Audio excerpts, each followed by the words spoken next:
My dangerous idea for education is that I think I've got the safe ideas for education.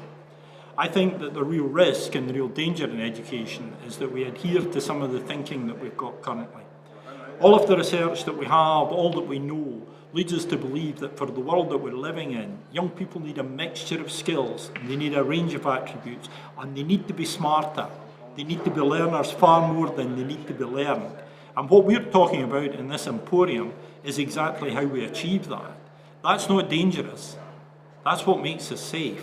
The danger is that we don't listen to these ideas and we go along with ideas that are fixated around standardised attainment based on old measures.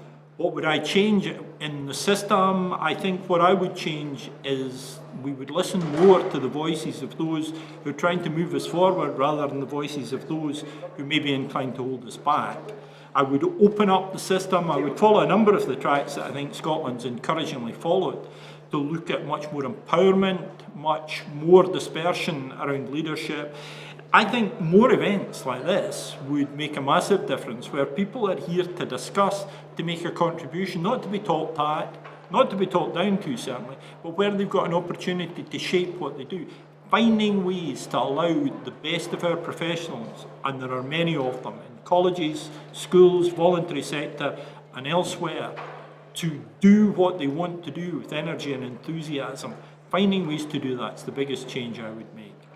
The next steps I would want to take, I would want to see a simplification of the demands that we make of schools and colleges. I think we've got a perfect storm next year. We've got the Wood Commission report out, we've got the Creative Learning Plan, we've got ongoing implementation of massive curriculum change, we've got new hires, we've had colleges integrated, we've got the day-to-day business that drives people forward.